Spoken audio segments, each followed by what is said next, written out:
298 KG গাঁজা সহ আগরতলা স্টেশনে আটক দুই আন্তঃরাজ্য পাচারকারী।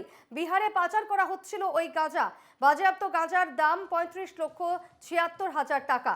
রবিবার কাকভোরে এই সাফল্য পায় যৌথ বাহিনী। আগরতলা স্টেশনের জিআরপি থানার ওসি তাপস দাস এই খবর জানান। গোপন খবরের ভিত্তিতে অভিযানে নেমে স্টেশনের 1 নম্বর প্ল্যাটফর্মের কাছে গাঁজা সহ দুজনকে গ্রেফতার করা হয়। ঘটনাটি নিয়ে তদন্ত শুরু হয়েছে।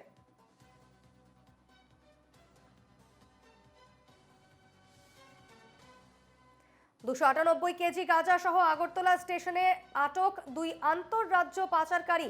বিহারে পাচার করার উদ্দেশ্য ছিল তাদের এবং এমনটাই জানা যাচ্ছে পুলিশ সূত্রে। বাজেয়াপ্ত গাঁজার দাম 35,76,000 টাকা। রবিবার কাকভোরে এই সাফল্য পায় যৌথ বাহিনী। আগরতলা স্টেশনের জিআরপি থানার ওসি তাপস দাস এই খবর জানিয়েছেন।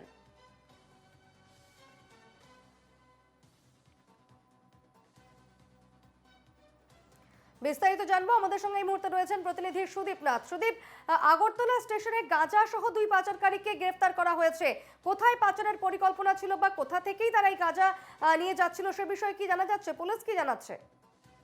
হ্যাঁ, দীপর্ণা, দেখো, ত্রিপুরা যে পাহাড়ি এলাকা যেগুলো আমরা জানি, ত্রিপুরার 60% বেশি জঙ্গলাকীর্ণ এলাকা। এই এলাকাগুলোতে গাঁজা চাষ হয়ে থাকে এবং এই গাঁজা ত্রিপুরাতে খুব কম পরিমাণে গাঁজা কনজিউম হয়। এগুলো দেশের বাইরে, বাংলাদেশ, এমনকি যে সময় ড্রাই স্টেট রয়েছে, বিহার, উত্তরপ্রদেশ, এই জায়গাগুলোতে যায়। তো গাঁজা পাচারকারীরা ত্রিপুরা থেকে গাঁজা নিয়ে এই জায়গায় বিভিন্ন অন্যান্য জায়গায় চড়া দামে বিক্রি করে। আজকে যে দুজন ভোর রাতে যে দুজন ধরা পড়েছে, ওরা আবার রেলের কর্মী।